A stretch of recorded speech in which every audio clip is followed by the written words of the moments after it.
안녕하십니까 국민 여러분.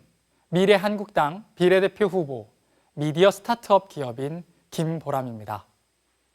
시청자분들께서는 지금 제 얼굴이 어떻게 보이십니까? 사실 저는 얼굴 반쪽이 마비가 왔었습니다.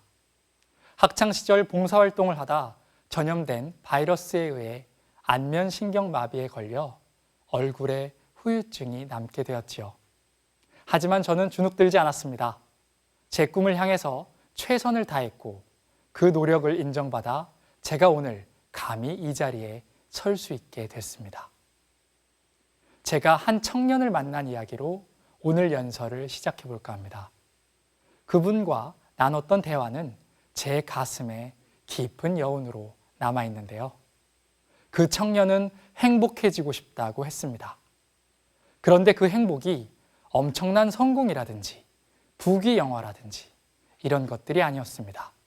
그저 보통의 삶을 살고 싶어 했을 뿐이었습니다. 그가 했던 말 중 하나가 여전히 제 귓가에 맴도는데요. 더 이상 이 나라에 아무런 기대도 하지 않는다는 말이었지요. 모든 국민에게 약속했던 기회의 균등, 과정의 공정, 결과의 정의가 이루어졌습니까?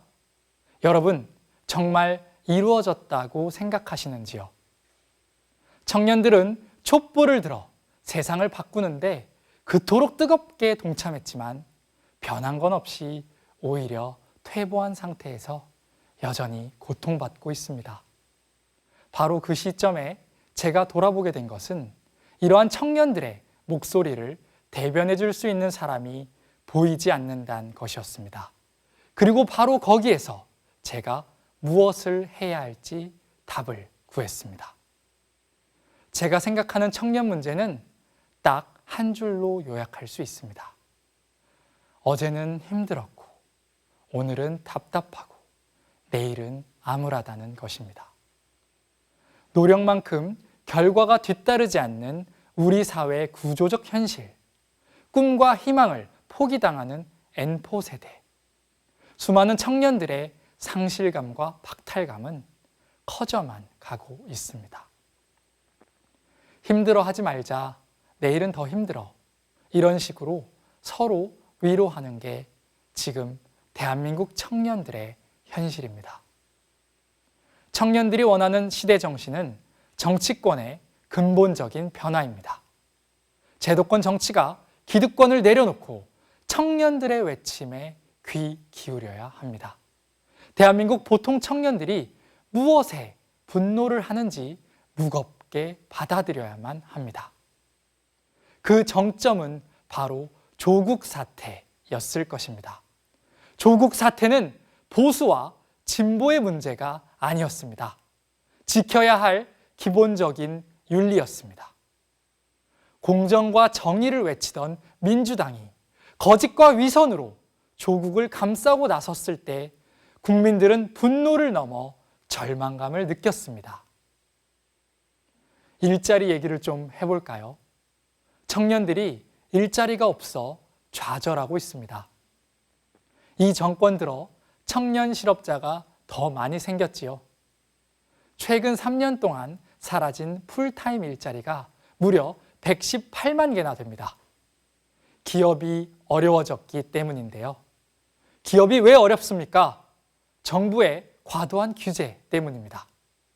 이 정부는 기업을 살릴 능력이 없으니 일자리 창출을 위해 공무원만 대폭 증원하고 있습니다.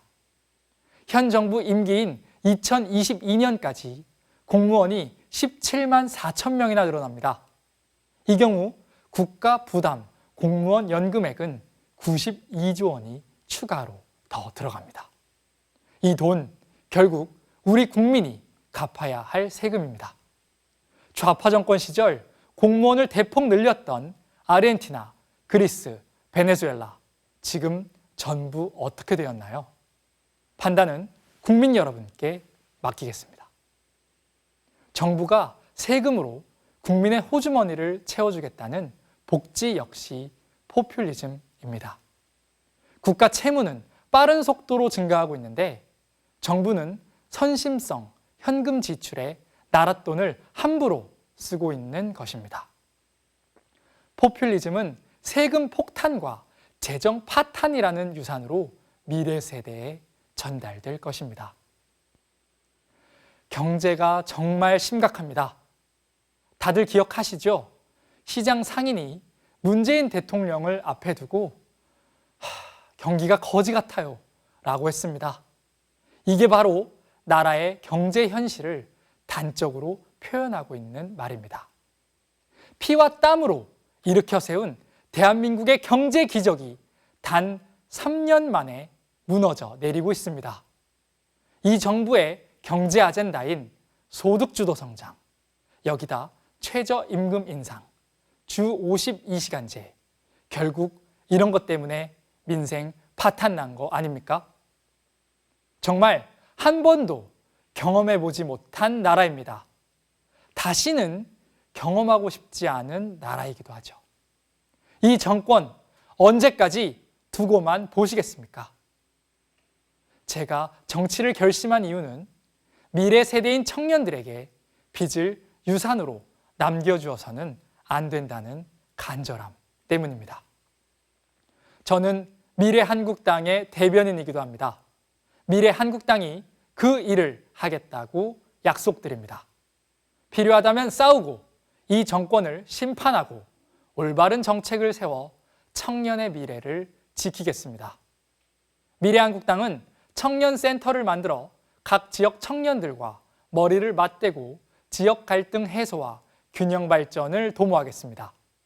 여성 공감센터를 만들어 최근 N번방, 박사방 같은 사건이 다시는 발생하지 않도록 대책을 마련하고 사회적 인식을 바꾸는 데 앞장서겠습니다.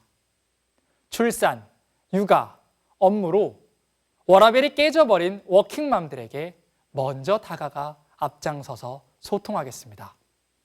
특히 사회적 약자층과 서민 편에 서서 미래와 한국이라는 그 이름이 부끄럽지 않도록 하겠습니다.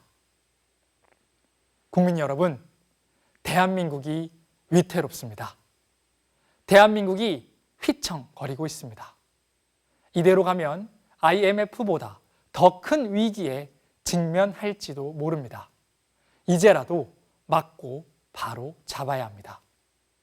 이 나라는 우리 어머니, 아버지, 또 할머니, 할아버지 세대가 허리띠를 졸라매고 당신들의 청춘과 열정을 모두 바쳐서 일구어내고 지켜냈던 나라이고, 그분들이 사랑을 다해 키워내신 우리 청년 세대들의 나라입니다. 청년들이 역사의 방관자가 아닌 역사의 주인공으로 대한민국을 구하겠다는 의지와 도전 정신이 필요한 시기입니다. 힘을 실어주셔야 사명감을 가지고 그 일을 해낼 수 있습니다. 이번 총선은 단순한 선거가 아닙니다. 나와 내 가족의 생존에 관한 일입니다. 우리가 피땀 흘려 이루어낸 일상을 되찾는 일이고, 모두의 자유와 행복을 위해 싸우는 일입니다. 위기의 대한민국을 다시 일으켜 세우는 일입니다. 그 실천은 내일 있을 4.15 총선에서 내 한 표를 행사하는 일입니다. 여러분이 행사하시는 한 표가 큰 힘이 되어 이 나라를 일으켜 세울 수 있습니다. 국민 여러분, 비례는 무조건 미래한국당입니다. 비례는 무조건 둘째 칸입니다. 저희는 결코 여러분을 실망시키지 않겠습니다. 위대한 대한민국을 지켜온 여러분의 손으로 반드시 이겨내겠습니다. 감사합니다.